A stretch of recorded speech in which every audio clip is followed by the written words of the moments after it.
अनंत अनंत भाव भेदथी भरेली भली अनंत अनंत ना निक्षेपे व्याख्यानी छे सकल जगत हित कारिणी हारिणी मोह तारिणी भवाब्दि मोक्ष चारिणी प्रमाणी छे उपमा आप्यानी जेने तमारा खवीते आपवाथी निज मति मापाई में मानी छे अहो राज चंद्रवाळ ख्याल नथी पामताय जिनेश्वर तणी वाणी जाणी तेणे जाणी छे गुरुराज तणी वाणी जाणी तेणे जाणी णमियुण सव सिद्धे जाणुत्तम खवीददीघ संसारे दस दस दो दो यजिणे दस दो अणुपे गणम बोच्छे ओ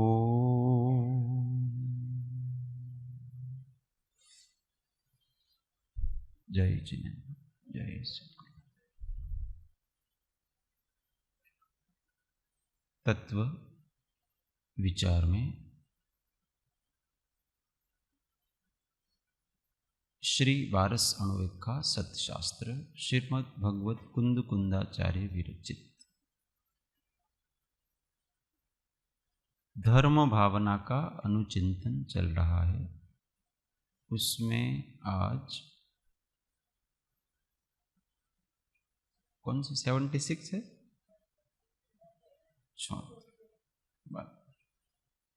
उसमें आज संयम धर्म 91 पेज 76 गाथा संयम धर्म।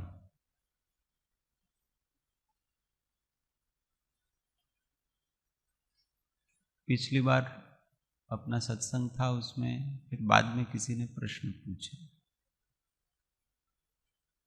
उस समय तो अपने उत्तर नहीं दे पाए।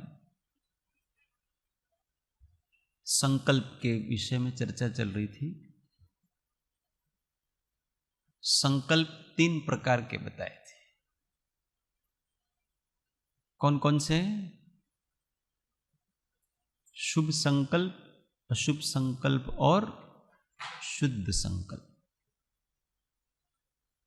तो ऐसा बताया था कि अपने को शुभ और अशुभ संकल्प हैं वो बंधनकारी, और शुद्ध संकल्प है वो मुक्ति का साधक है। तो प्रश्न ऐसा था कि शुभ संकल्प करना कि नहीं करना।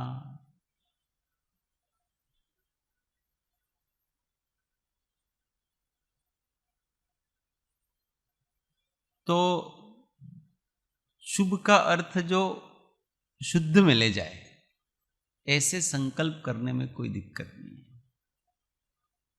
क्योंकि मैं आज से हिंसा का त्याग करता हूं, आज से असत्य का त्याग करता हूं, आज से चोरी का त्याग करता हूं, ये सारे संकल्प हैं वो शुभ संकल्प ही है। परंतु ये वास्तव में देखा जाए, बहुत गहराई में देखा जाए, तो वो सभी शुद्ध संकल्पों की दृष्टि में ही आते हैं, क्योंकि उसमें कोई लौकिक स्वार्थ नहीं। जिसमें कुछ भी लौकिक स्वार्थ नहीं हो, वो शुद्ध संकल्प कहलाता है। और ऐसे संकल्प करने चाहिए। हम तो भैया जी बंधनकारी कौन से संकल्प हैं? आरंभ वाले। शुभ है परंतु आरंभ वाले, वो आपको विकल्प में डालेंगे ज्यादा। परंतु जो शुभ है परंतु जिसमें आरंभ नहीं है, परिग्रह नहीं है, अभी मैं आज से असत्य नहीं बोलूंगा, इसमें कोई आरंभ नहीं करना। आज से मैं किसी भी जीव को दुखी नहीं करूंगा, इसमें आपको कोई आरंभ परिग्रह नहीं करना है। आज से मैं चोरी नहीं करूंगा, उसमें आपको कोई आरंभ परिग्रह नहीं करना। परंतु मैं मंदिर बनाऊंगा, ये आरंभ है। समझ में आ रहा है बात? ये आरंभ है, ये शुभारंभ कहलाता है। इसमें आपका संकल्प विकल्प जागेंगे आपको, परंतु व्रतादि के ग्रहण आदि में कोई विकल्प जागेंगे, क्योंकि इसमें आपको कुछ करना नहीं है। उसमें तो केवल आपको सावधान होकर के रहना है। तो ये सब श्रेणियां हैं अलग अलग प्रकार। तो कुछ भी लौकिक स्वार्थ जहां आ गया, व्रतादि में लौकिक स्वार्थ नहीं है, बाकी जितने शुभारंभ हैं उसमें लौकिक स्वार्थ कहलाते हैं, पर उसमें भी पुण्य बंध होता है, परंतु बंधनकारी तो, और फिर परंपरा से सभी मोक्ष के कारण होते हैं। इसी को बताएंगे इसमें संयम। તમારે કંઈક પ્રશ્ન? એટલે शुद्ध तो सहज स्वभाव है ना, तो उसमें संकल्प कैसे आएगा? संकल्प में तो एक विकल्प का एक संकल्प में ऐसा आएगा कि मैं हमेशा शांत रहूंगा। तो इससे करने की बात आई ना, ये एक प्रकार का विकल्प है ना। वो विकल्प नहीं है, वो ऐसा आपकी दृढ़ता है, वो संकल्प है। ये कोई विकल्प नहीं है, ये भावना कहलाती है, इसको संकल्प कहते हैं। आज से मैं क्रोध नहीं करूंगा, कैसी भी परिस्थिति आ जाए पर मैं मेरा विनय नहीं छोड़ूंगा। कैसी भी परिस्थिति आ जाए पर मैं विकारमय नहीं होऊंगा। कैसी भी परिस्थिति आ जाए पर मैं छल कपट नहीं करूंगा। ये सब शुद्ध संकल्प, ये स्वभाव रूप होने के संकल्प। अभी इसमें किसी पर का लक्ष्य नहीं है। और जैसे आज से मैं किसी जीव को दुखी ना करूंगा, इसमें पर का लक्ष्य है, इसलिए उसमें शुभ भी है और शुद्ध भी है। लौकिक स्वार्थ नहीं है इसलिए तो शुद्ध है, और उसमें पर की अपेक्षा है इसलिए वो शुभ है। समझ में आ रहा है शुभ और शुद्ध में? परंतु अपने स्वभाव जो में रहने के जितने प्रकार के आपकी भावनाएं हैं, वो सारे के सारे शुभ संकल्प कहलाते हैं। और उससे फिर आपके विकल्प भी शुद्ध आएंगे। जिस दिन हम ऐसा बार बार भावना करें कि हमें हमेशा शांत रहूंगा मैं, अब अशांति के जो भी कारण आएंगे उपस्थित, उस समय वो विकल्प आपके सामने आकर के खड़ा हो जाएगा। उसको अपन विकल्प कहते हैं, परंतु वो भावना उस समय विचार के रूप में आपके सामने आ जाएगी। यार मैंने तो ऐसा तय किया था कि मेरे को शांत रहना, और ये आपको स्वरूप में ले जाएगी। इसलिए इसको शुद्ध संकल्प कहते हैं। जितने स्वभाव की भावनाएं हैं वो सभी शुद्ध संकल्प कहलाते हैं। वहां पर का तो कोई लक्ष्य ही नहीं है। व्रतादि में पर का लक्ष्य है, पर वहां लौकिक स्वार्थ नहीं। और अशुभ में तो फिर ऐसी झीणी झीणी बात हो, झीणो झीणो अंतर है, ज्यादा नहीं।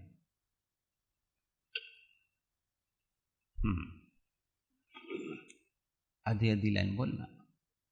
वद समीधि पालनाए, वद समीधि पालनाए, दंडच्चायेण इंद्रिय जयेण, दंडचायेण इंद्रिय जयेण, परिणम मानस पूर्णो, परिणमाणस्य पूर्णो संयम धम्मो हवे नियमा संयम धम्मो वेणियमा वद समिधि पालनाए वद समिधि पालनाय दंडच्चायेण इंद्रिय जयणे जयेण दंडचायेण इंद्रिय जयेण परिणाम मानस पूर्णो परिणम मानस पूर्णो संयम धम्मो हवे नियमा।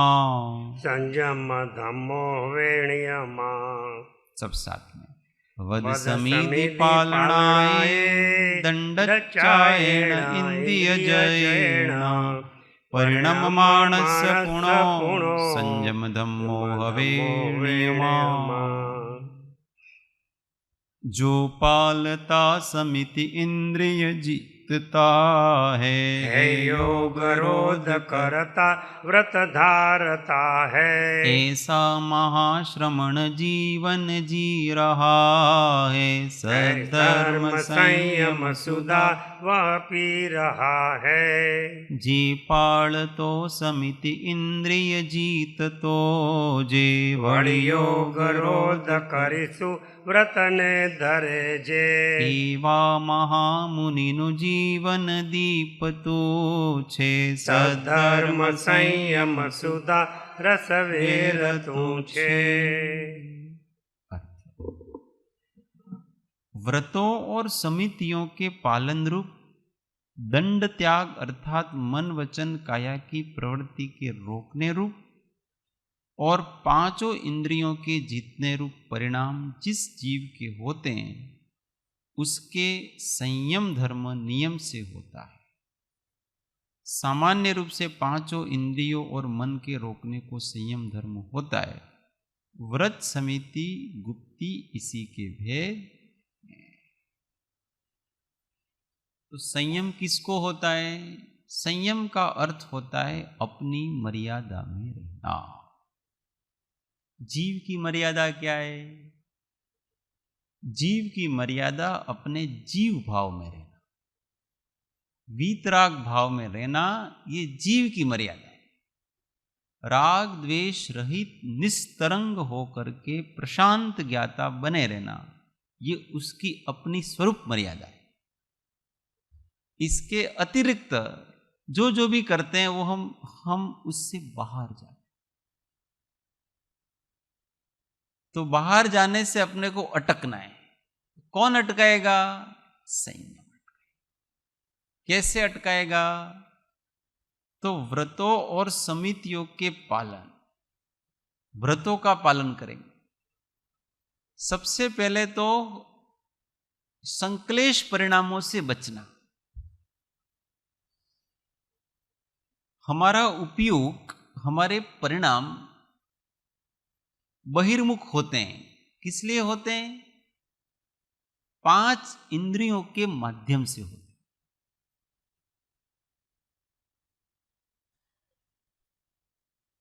तो उन 5 इंद्रियों को 5 व्रतों से रोकना। व्रत ले लेते हैं तो इंद्रिय का व्यापार है वो संयमित हो जाए, मन का व्यापार है वो संयमित हो जाए। जैसे हमने सोचा कि भाई मुझे किसी भी जीव को दुखी नहीं करना है, अब ऑटोमेटिक आपके मन वचन काय की प्रवृत्ति संयमित हो जाए। अभी हम ध्यान से बोलेंगे, ध्यान से चलेंगे, ध्यान से विचार करेंगे। काय की प्रवृत्ति कितनी संयमित हो जाएगी। हम जब बैठेंगे ना तब भी हम अपने को जितनी चाहिए उतनी जगह लेंगे, उससे अधिक जगह भी नहीं लेंगे। इतना संयमित हो जाए। बोलते समय इतना ध्यान रखेंगे अपन कि यार मेरे किसी भी वचन से किसी को कोई कष्ट नहीं। ऐसे वचन का उच्चारण न हो जाए मेरे से कि किसी को बुरा लग जाए। तो अपने आप अंदर से सावधानी रहती है। संकल्प करते ही सावधानी रहेगी। हम संकल्प नहीं करेंगे तो सावधानी नहीं रहेंगे। इसलिए ये संकल्प है वो बार बार करना चाहिए, उसको दोहराते रहना चाहिए। हमारे दैनंदिन कामों में भी इस संकल्प को दोहराना चाहिए। कृपालुदेव हमेशा सावधान रहते थे कुछ भी काम करने के पहले, क्योंकि उनको शांति प्रिय थी, वितरागता प्रिय थी और आरंभ करना पड़ता था। तो पहले से रेडी, ये अभी विकल्प का कारण आने वाला है, इसके लिए अपनी मनोदशा को पहले से ही रेडी कर लो। ये आएगा तो क्या होगा, काले रेवा शंकर भाई आवाना छे, तो આવી રીતે એમને બોલવાનું છે, આટલું બોલવાનું છે, આટલા વિષય ઉપર જ વાત કરવાની છે, अनावश्यक बात करवानी नहीं। ऐसे अपने मन को रेडी करते हो, क्योंकि वो व्यापार संबंधी बात करेंगे, उनके व्यापार की बात है, तो अपने को उसमें बह नहीं जाने का है, सावधान रहने का है। तो पहले से प्लानिंग,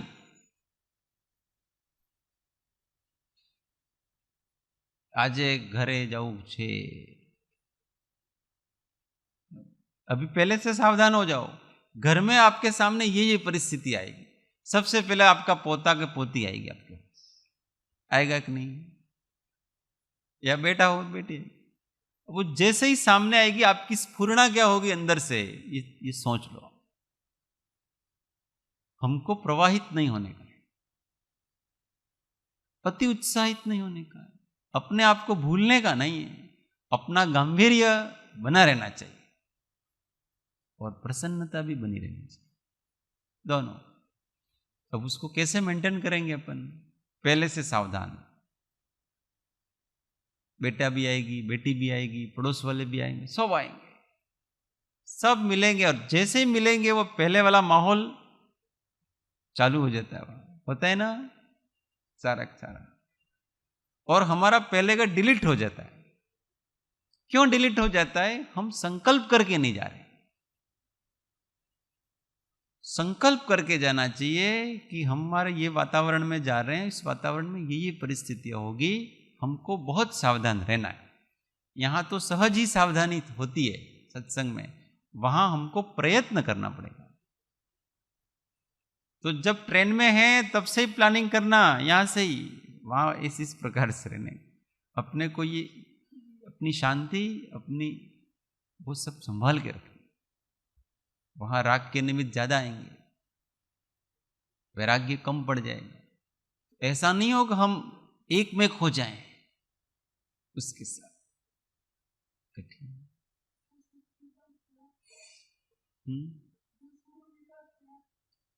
नहीं, शुभ विकल्प नहीं, ये सच्चे अच्छे विकल्प हैं, शुभ ही है, ये तो कल्याणकारी है, इसमें क्या है। अभी उसमें मत उलझो आप विकल्पों में, जो कह रहे हैं वो बात समझो, प्लानिंग समझो। ऐसे प्लानिंग करना, ये भावनाएं कहलाती हैं, स्वभाव में रहने की भावनाएं हैं ये सब, कि अब मैं उस परिस्थिति में जाऊंगा तो मैं अपने स्वभाव को कैसे संभाल पाऊंगा, ये सब तत्व विचार कर। ये कभी बंधन रूप नहीं होते हैं, ये हमेशा अपने को मुक्त रखते हैं, स्वतंत्र रखते हैं, स्वाधीन रखते हैं। विचार से ही जागृति आती है।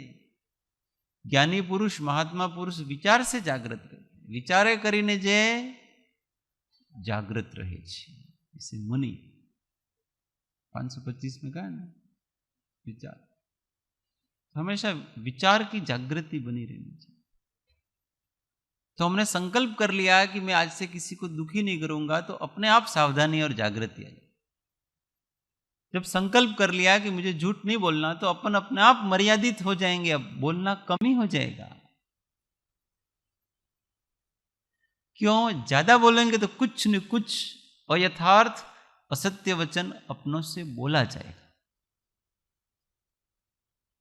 कुछ न कुछ मिर्च मसाला लगाया जाएगा उसमें, और मुझे तो झूठ बोलना नहीं है, इसलिए कम, अनावश्यक नहीं। ये मर्यादा आ गई, अपने आप मर्यादा। मुझे किसी का छीनना नहीं है, ये चोरी मतलब छीनना क्या, तो अपने आप मुझे जितना मिला उसमें संतुष्ट रहने, किसी के अधिकारों की अपने को कोई, जितना मेरे पास जितना जिसने दिया है संतुष्ट। अब मर्यादा ऑटोमेटिक आ गई, मुझे निर्विकारी रहना है, मर्यादा अपने आप आ गई, ब्रह्मचर्य अपने आप आ गया। ये संकल्प कहलाता, तो ये व्रत कहलाते। इससे अपने समिति उससे आगे। व्रत में तो अहिंसा जितना पालो, सत्य कितना भी बोलो, परंतु समिति में अब उसमें भी सीमा कर देंगे कि सत्य भी आप बोलो पर बहुत मत बोलो, सीमित। वो समिति के अब उसको बांध दिया गया उसको, इसलिए भाषा समिति के। सत्य व्रत में तो सत्य बोलो, आप दिन भर बोलते रहो, परंतु मुनि को केवल सत्य बोलना ही नहीं है, भाषा समिति का पालन भी करना है कि सत्य भी ज्यादा नहीं बोलना है, अनावश्यक नहीं बोलना। ऐसा नहीं कि आप दिन भर प्रवचन ही करते रहो। हम तो सत्य बोलते भाई, आगम की बात है, दिन भर सुबह से लगा करके शाम तक हम तो प्रवचन ही करेंगे। क्यों? सत्य बोल रहे हैं, पर उसके लिए मना कर रखा कि नहीं, आपको दिन में एक बार उपदेश करने का, बस फिर आपको मौन रहना। सत्य भी ज्यादा, सत्य भी मीत होना चाहिए। तो जो मीत है वो भाषा समिति, सत्य के साथ जब मीत आ जाता है तो वो भाषा समिति वहां पर, और वहां और मर्यादा आ जाती, संकोच हो जाता। चलने में कोई दिक्कत नहीं, परंतु सामने देख करके ही चलना, इतना ही चलना, इससे अधिक नहीं चलना। आगम में जितना भी विहार करने का कहा गया है उससे अधिक विहार नहीं करने का। अभी 2 कोस की एक मर्यादा कही, 2 कोस चलना। 2 कोस कितना होता है? 2 कोस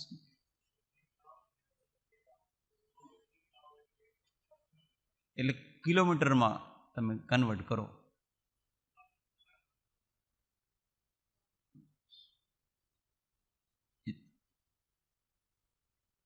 इतना विहार करने के लिए कहा है,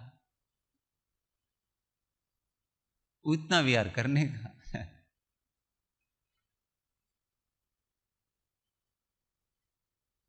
पहले जो मुनि राजा, वर्तमान की व्यवस्थाएं अलग प्रकार की है।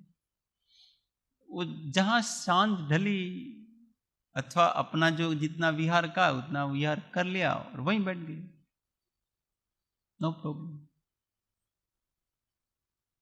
अभी तो हमारे को प्लानिंग होते हैं ना, यहां से यहाँ डेस्टिनेशन फिक्स है। जब आपका डेस्टिनेशन फिक्स होगा तो फिर आप मर्यादा का पालन नहीं कर सकते, फिर तो आपका अमुक इतनी इसी जगह पर आपको जाना है, तो फिर आप उस मर्यादा का पालन नहीं कर सकते। अब मुनि के लिए तो कोई स्थान की मर्यादा ही नहीं है ना, जहां हमारा विहार का समय पूरा हो गया वहां अपने वहीं रुक जाने का, डेरे डाल दो भाई, इतनी दूरी पूरी होगी बस। ये आइडियल व्यवस्थाएं हैं।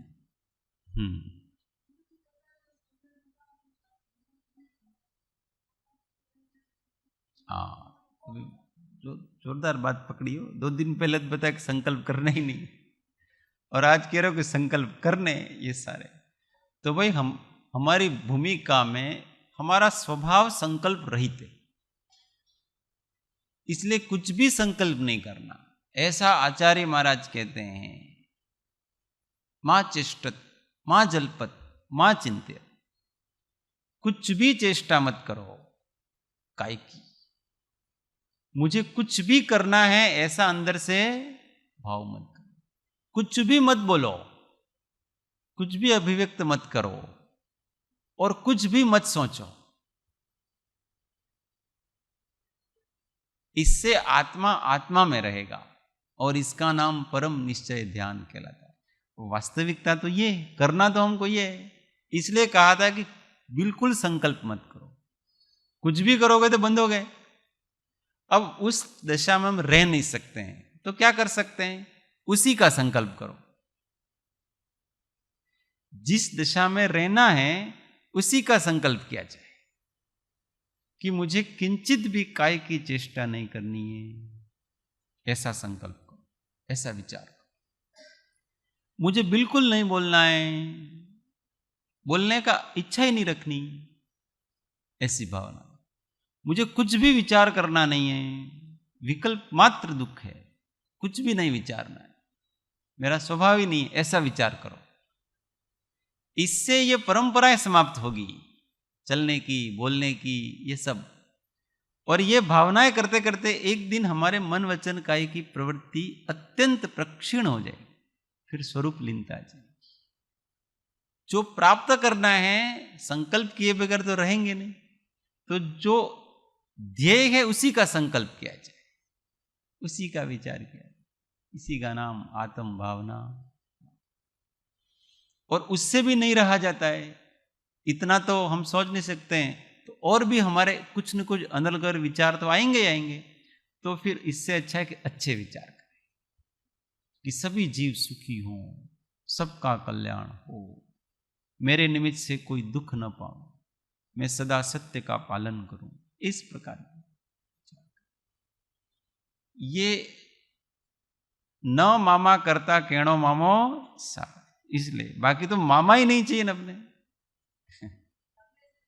हमको मामा चाहिए ही नहीं, परंतु लोग में सबके मामा होते हैं और इसके मामा नहीं,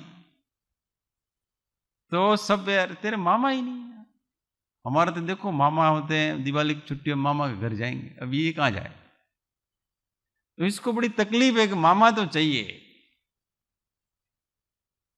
तो फिर वो मम्मी को कहता है कि तुम्हारे ऐसा कोई ऐसा भाई बना लो, मुंह बोला कहते हैं ना, केणो। केणो मतलब कहने मात्र के लिए, काणो नहीं हो, केणो, कहने मात्र के लिए है वो। तो मम्मी ने भाई बना लिया, तो आज से ये तेरा मामा है। तो वो भी एक उपाधि ही है, परंतु नहीं रहा जाता है तो ठीक है, ये भी ठीक है। उससे वास्तविक स्थिति तो, पर उसमें हम रह नहीं सकते, इसलिए ये सब करना चाहिए। फिर है दंड त्याग। दंड कहते हैं मन वचन काय की प्रवृत्ति, उसका नाम दंड कहलाता है। काय दंड, वचन दंड, मनोदंड। उन प्रवृत्तियों को त्याग करना, ये संयम। अभी जो भावना बताई वही भावना करना। भावना ही भवनाशिनी होती। मैं ये करूंगा न वो करूंगा न ऐसा करूंगा न वैसा करूंगा न, ये सब संसार में परिभ्रमण कराएंगे। मुझे कुछ नहीं करना है, मुझे केवल सहज आनंद रूप रहना है, सहज शांत रहना है, ये भावनाएं करेगा।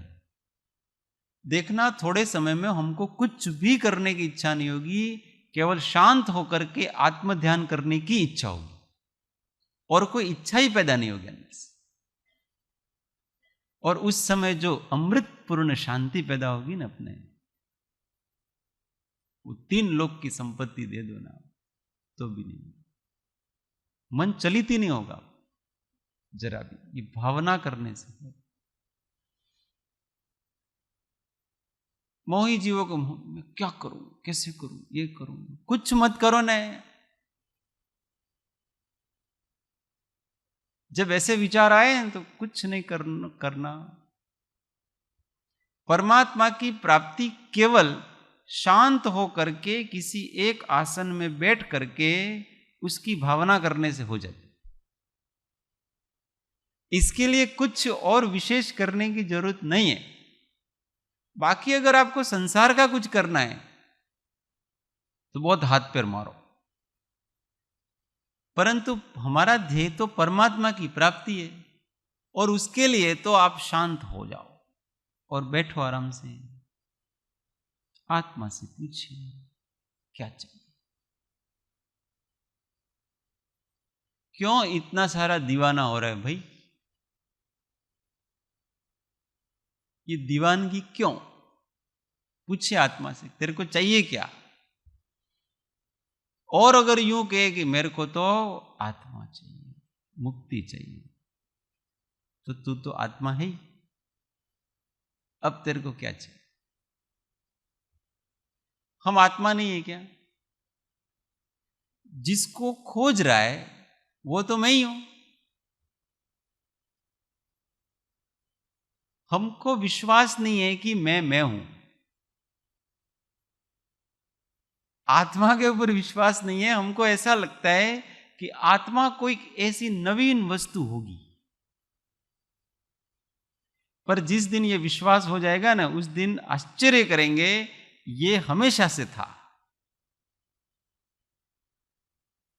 मैं ये हमेशा से था, परंतु मैं इसको मान ही नहीं रहा था। वो कोई नवीन वस्तु, कोई विशिष्ट वस्तु है ही नहीं। अति सामान्य वस्तु है अपनी चेतना। पर मुझे कोई विशेष प्राप्त करना था, और उसकी मैंने कल्पना कर रखी थी दिमाग में। ये कोई विशेष वस्तु होगी इसे, कि जो आनंद आनंद आनंद आनंद। हमको आनंद की खबर ही नहीं है कि आनंद वस्तु क्या है। हमको केवल हर्ष पता है बस, क्योंकि जगत का आनंद लिया हमने। जिस प्रकार से हम भोजन करके, अपने प्रियजनों को मिल करके, काम भोग करके जो आनंद हमको प्राप्त होता है, वो ऐसा आनंद आत्मा का होगा, ऐसा हमारी कल्पना है। और हम भक्ति आदि करके भी उसी आनंद को पाना चाहते हैं कि अमन रोमांच थवा જોઈએ। वो रोमांच आत्मा का स्वभाव नहीं। और अगर आप उसमें अटके तो आप भटके। इससे बिल्कुल अलग प्रकार है उसका। वो प्रशांत परमात्मा विकल्प रहित होने से अनुभव में आता।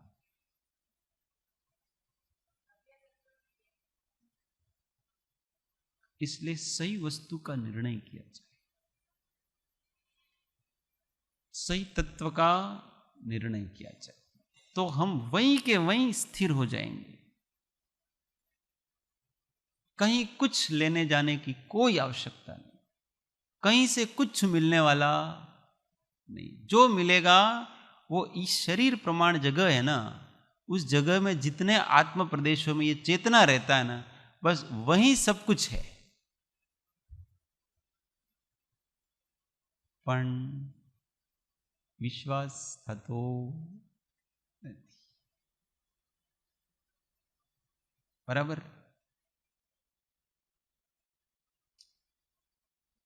3 दिन पहले यात्रा करने गए थे, ठीक, यात्रा करके वापस आए। अच्छा, क्या घटा न क्या बढ़ा ये बताओ मुझे। हमारे स्वरूप में क्या घटा न क्या बढ़ा? हम अपने आप को स्वीकार नहीं कर रहे थे, इसलिए अपने आप को कहीं बंधन में दुखी, हम अपसेट और ऐसे मान रहे थे, यार कुछ नया करें। और नया करके आ गए तो उनको एक मानसिक संतुष्टि होगी। ये ही सब साधन है बस, कि हम अपने आप को कहीं जकड़ा हुआ मानते हैं, दुखी मानते हैं, अपसेट मानते हैं, मजा नहीं आ रहा यार कोई। तो हमने मजों की कल्पना कर रखी है कि ऐसा करेंगे तो मजा आएगा, ऐसा करेंगे तो मजा आएगा, ये करेंगे तो आनंद आएगा, वो करेंगे तो आनंद आएगा। और फिर हम ऐसा कर लेते हैं और हमको काल्पनिक संतुष्टि हो जाती है, बस फिर क्या। पर हम तो वहीं के वहीं खड़े। और अगर ये विचार तत्काल उसी समय आए तो आपको कहीं जाने की कोई जरूरत नहीं। समझ में आ रहा है? ये मुनि दशा आई है। ये हम मुनि की अपेक्षा से सारी बात कर रहे हैं उस दृष्टिकोण से। जिस दिन अनुभव में आएगा उस दिन पता पड़ेगा। ये सारे उस मुनि को कहीं नहीं जाना है, केवल अपने परमात्मा पद में स्थिर रहना है बस। और वो विचार के द्वारा स्थिर रह जाता है। उसके लिए उसको किसी अन्य द्रव्य की जरूरत नहीं, अन्य क्षेत्र की जरूरत नहीं, अन्य काल की जरूरत नहीं, अन्य भाव की जरूरत। प्रशांत परमात्मा वो अपने उपयोग को जब भी बाहर जाता है तो खींच लेता है। क्यों? प्रश्न करके तुरंत खींच लेगा कि ये क्यों, किस लिए, अभी तेरे अंदर क्या कमी है ये बता मुझे। कोई भी कुछ करने की इच्छा हुई तो वो तुरंत अपने उपयोग को ऐसे विचार द्वारा खींच लेंगे कि ये क्यों, वर्तमान में ऐसा तेरे अंदर क्या नहीं है ये बता दो। हमारे आत्म प्रदेश असंख्यात प्रदेशी हैं कि नहीं? यात्रा में गए उसके पहले थे कि नहीं, और अभी हैं कि नहीं? अनंत गुण थे कि नहीं? यात्रा में जाने के पहले थे कि फिर तो 4-5 बढ़ गए? हम साधनों का निषेध नहीं कर रहे हैं, ये होंगे सारे साधन। हम द्रव्य दृष्टि की बात कर रहे हैं कि ज्ञानी किससे खुश रहते हैं। उनके आगे ये सब चीजें हैं वो पर्दे पर चल रहे चलचित्र की भांति ही हैं। ये आना न जाना न मिलना न बोलना न खाना न पीना न, वो बस एक पर्दे पे स्क्रीन पे आ रहा है, जा रहा है, आ रहा है, जा रहा है, आ रहा है, जा रहा है, और वो दृढ़ता से अपने ज्ञायक भाव में स्थित है। वो उसको आनंद मानते ही नहीं है कि मैं थोड़ी यात्रा करके आ गया और मेरे को बहुत आनंद आएगा। वो आनंद था ही नहीं, क्योंकि जो चला जाता है वो आनंद नहीं है। वो वस्तु मेरी नहीं है, जो किसी क्षेत्र से उत्पन्न हुई, किसी अन्य द्रव्य से उत्पन्न हुई, अन्य काल से उत्पन्न हुई, अन्य भाव से उत्पन्न हुई, वो वस्तु मेरी नहीं हो सकती। अगर वो मैं मेरी मानूंगा तो आपको अन्य द्रव्य की आवश्यकता पड़ेगी फिर से। अब फिर से आपको खुश होना तो फिर से आपको जाना पड़ेगा। जाना पड़ेगा कि नहीं जाना पड़ेगा? अगर हम किसी काल के ऊपर डिपेंड रहेंगे, क्या सवार सवार आनंद आवे, तो आप दिन भर दुखी रहोगे और सुबह उस सुबह का इंतजार करते रहोगे कि सवार क्यारे पड़े तारे हूं ध्यान करूं અને પછી આનંદમાં। आपका ध्यान, आपका ज्ञान, आपका आनंद उस प्रातः काल पर डिपेंड हो गया। हमने अपने आप को इतने बांध दिया है द्रव्य से, क्षेत्र से, काल से, भाव से, और चेतना अविच्छिन्न रूप से वैसी की वैसी है। अगर उस पर ध्यान दिया जाए तो हमेशा आनंद। किसी समय हम अपने स्वरूप से च्युत नहीं थे। ये दृष्टि, इसको वास्तव में संयम कहते हैं। और इसके बाद जो जो भी प्रवृत्ति होगी वो भी शांत भाव से, कुछ करने के लिए नहीं होगी। मुनि विहार करेंगे, उनको कुछ पाना नहीं है उससे। वो सामने देख करके चल रहे हैं, उनको कुछ पाना नहीं है उससे। वो सत्य बोल रहे हैं, उनको उससे कुछ पाना नहीं है। उनको कुछ भी करना, उससे कुछ नहीं पाना है, क्योंकि पाने योग्य तो मैं ही हूं ना। आत्मा से अधिक क्या पाऊंगा मैं? ये तो व्यवहार है, व्यवहार को उस समय कर लिया गया बस, कि मैंने इतना यहां से चल करके यहां विहार किया तो मेरे को कुछ तो मिलना चाहिए। क्या मिलेगा? क्या मिलने वाला है? कुछ भी नहीं मिलने वाला है। और अगर कुछ मिलेगा तो वो चला भी जाएगा, क्योंकि जो प्राप्त होता है वो चला भी जाएगा। संयोग होता है उसका वियोग। ज्ञानी कुछ भी पाने के लिए कुछ भी नहीं करते। वो केवल उस समय का उदय है करते हैं बस। आगम की आज्ञा है, उस समय का उदय है और उस समय करते हैं। मुझे इससे कुछ नहीं चाहिए करने की खातिर। स्वाध्याय का समय है, स्वाध्याय करते हैं। हमें स्वाध्याय से कुछ पाना नहीं है, पाने योग्य तो मैं स्वयं हूं। अभी निचली दशा है, उपयोग स्थिर रहता नहीं है, इसलिए उसको स्थिर करने के लिए करने का, और आगम की आज्ञा है इसलिए करने का। परंतु इससे कुछ नवीन वस्तु की प्राप्ति हो जाएगी ऐसा नहीं है, क्योंकि जिसकी प्राप्ति करनी है वो तो मैं हूं और वो तो मैं प्राप्त ही हूं। इसमें क्या है, ये दृष्टि कहलाती है। और इसलिए तो साधनों पर डिपेंड नहीं है, फिर भी साधन करते, फिर भी साधन में लगे हुए हैं और इनसे इनके ऊपर डिपेंड भी नहीं है। आप साधन छीन लोगे कोई फर्क नहीं पड़ेगा, क्योंकि विचार रूपी साधन नित्य हमेशा से है। सभी साधनों में सर्वोत्तम साधन विचार रूपी साधन है और वो आत्मविचार से हमेशा जागृत रहते हैं। आप दूसरे सब साधन छीन लो ना, कोई फर्क नहीं पड़ेगा।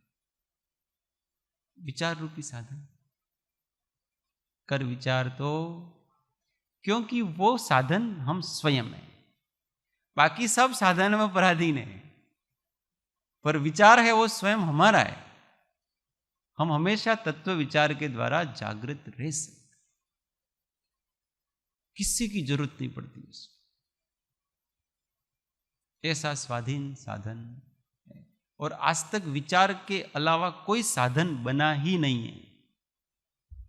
स्वरूप की उपलब्धि के लिए वो ही एक साधन है और कोई साधन नहीं, बाकी तो सब इसकी सहायक सामग्रियां है। और पांचों इंद्रियों के जीतने रूप परिणाम जिस जीव के होते हैं, पांचों इंद्रियों के जीव,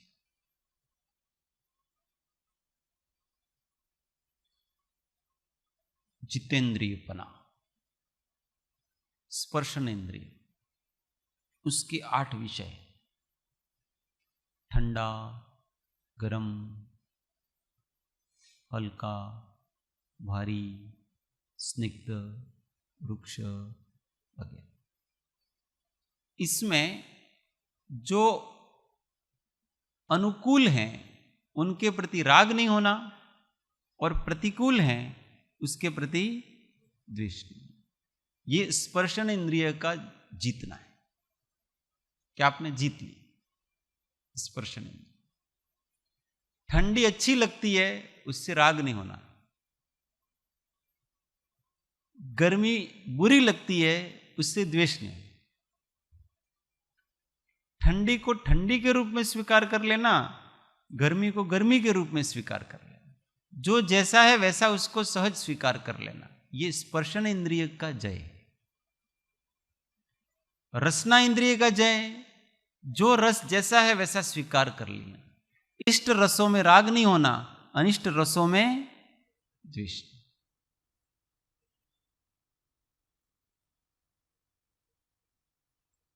आम के रस को भी सहज स्वीकार करना और नीम के रस को भी सहज स्वीकार करना, दोनों चीजें। एक में राग नहीं, एक में द्वेष। यह रसना इंद्रिय जय। कभी कभी हम अतियों पे चढ़ जाते हैं, तो जिससे द्वेष होता है उससे राग हो जाता है कि कोई नीम का रस मने तो करेला तो भावे ज नहीं, करेला नु शाक तो भावे ज नहीं, इसलिए यहां सब्जी बनाते हैं उसमें बहुत सारा गुड़ डालते हैं।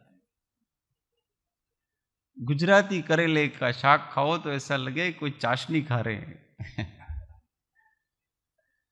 ऐसा, उसमें जरा भी कड़वापन तो मिलेगा ही नहीं, जरा भी। उसको किसी दृष्टि से आप करेला नहीं कह सकते। तो क्या तमने डायबिटीज થઈ છે તો તમારે આમાં ગોળ નાખવાનો નહીં, ખાંડ નાખવાનું, કડવું કરેલું તમારે ખાવા। हाँ,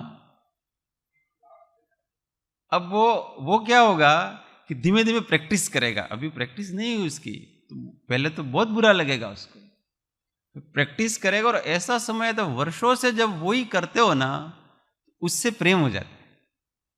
और फिर किसी ने गुड़ डाल दिया, अरे यार मजा नहीं आया खाने, गोड़ कोण नहीं नाखवान, मने आ सारो नहीं लागे, मने कड़वो ज सारो लागे। भाई आपको कड़वो भी अच्छा क्यों लगता है? अब आपको कड़वा अच्छा, जिससे पहले द्वेष था अब उससे राग हो गया आपका, अब दूसरी अति पे आ गए। नमक वाला भोजन करते थे, किसी ने कहा नमक अनिष्ट है मत खाओ, अब बिना नमक की प्रैक्टिस होगी, अब थोड़ा सा भी नमक डाल देता है ना कोई, आपके होश हवास उड़ जाए, नमक नहीं जुए दूसरा लाओ, हम नहीं खाएंगे। तो इतना क्यों? आपके जो आया वो खा लो, स्वीकार करो, अतियों पे नहीं जाना कभी। इतना ध्यान रखना कि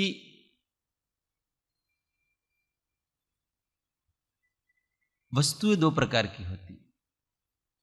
एक ऐसी वस्तु होती है कि जिससे अपने को सहज अनुराग हो जाता है, एक ऐसी वस्तु होती है कि उनसे अनुराग बहुत प्रैक्टिस के बाद। तो ये जो कड़वी चीज हैं, ऐसी चीजें होती हैं, उनसे अनुराग बहुत मेहनत करनी पड़ती, सहज नहीं होता है।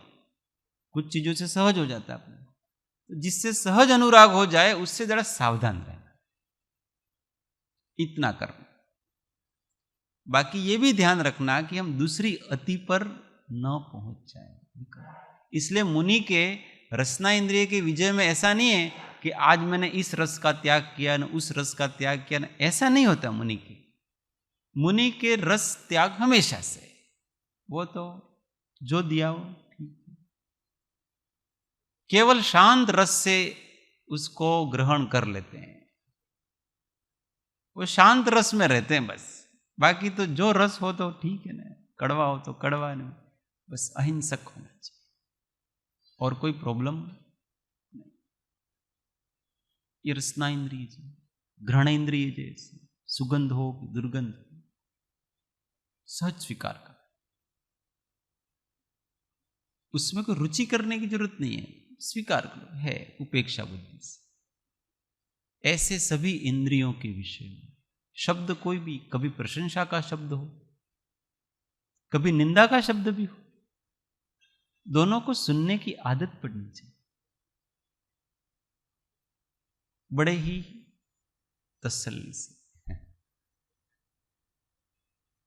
सब अपनी प्रशंसा ही नहीं करते रहेंगे, कभी कभी निंदा भी करेंगे। तो प्रैक्टिस करो आप कि जिस समय हम हमारे प्रशंसा के शब्दों को कितने अच्छी तरह से सुनते हैं, कान लगा के सुनते हैं। कुछ भी थोड़ा बहुत शब्द चूक गया तो कहते कि फिर से भाई मेरे को पता नहीं हो रहा क्या है, कानों में जैसे अमृत घुल रहा है ऐसे सुनते। और निंदा के शब्द, अरे यार ये कब बंद करें बोलना, ऐसा हो तो उसमें भी ऐसे, इसका जब तक उदय है तब तक वो बोलेगा, हमको रोकना नहीं, हमको तो शांत भाव से उसको सुन, अपनी शांति नहीं छोड़नी जरा। ये जय कहलाता है इसका। संगीत सुनने की अपने को अच्छा सुर, तल, लय, ताल, और किसी का बेसुरा हो, ऐसी आवाज भी हो तो चलेगा। इसलिए संगीत सुनना भी निरोध है इसका, वो कर्णेंद्रिय का विषय है। बहुत अधिक हम संगीत में चले जाते हैं ना, तो वो भी कर्णेंद्रिय का विषय है। वो आनंद कहां से आया? संगीत से आया। वो कर्णेंद्रिय के विषय से आया आपको। उस समय भी सावधान रहना कि इससे जो मेरे आत्म प्रदेश तरंगित हो रहे ना, वो आश्रव है। इस संगीत से जो मेरे आत्म प्रदेश तरंगित हो रहे हैं, रोमांचित हो रहे हैं, हर्षित हो रहे हैं, वो आश्रव है। मेरे को इसमें शांत बने रहना है। इस संगीत के पहले जो था वो संगीत के समय भी वही है और संगीत के बाद भी वही रहेगा। वो चेतनाओं में, उस संगीत में मजा नहीं लेने का, विचार के द्वारा जागृति सदैव बनी रहनी चाहिए, बह नहीं जाने का उसमें। लोग माथा हिला दें, ज्ञानी स्वरूपस्थ हो, माथा नहीं हिलाएंगे। क्यों? संगीत ने डोला दिया आपको, हम डोलेंगे नहीं, हम उसमें स्थिर रहेंगे। ये सब गाजे बाजे है ना, ये सब इंद्रियों के विषय। एक भीतर मौन प्रशांत सन्नाटा, और वो शांति कभी नहीं जा सकती, जागृति की शांति। ऐसे विजय करते हैं इंद्रियों का सब। इसको संयम धर्म कहते। अपने भी प्रयत्न करना चाहिए। जो मुनि कर सकते हैं वो हम नहीं कर सकते हैं, ऐसा हमको नहीं सोचना चाहिए। हमको जागृति रखने से कौन रोकता है? रख सकते।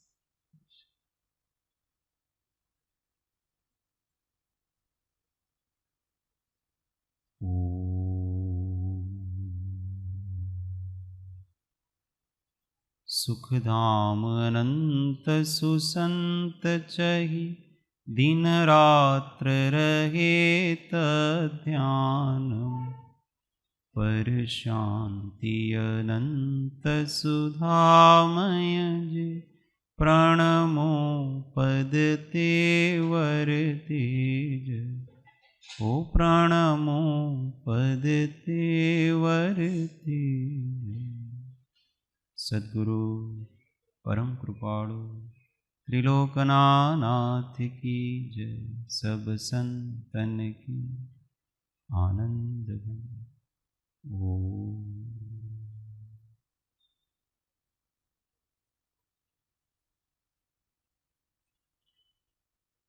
जय श्री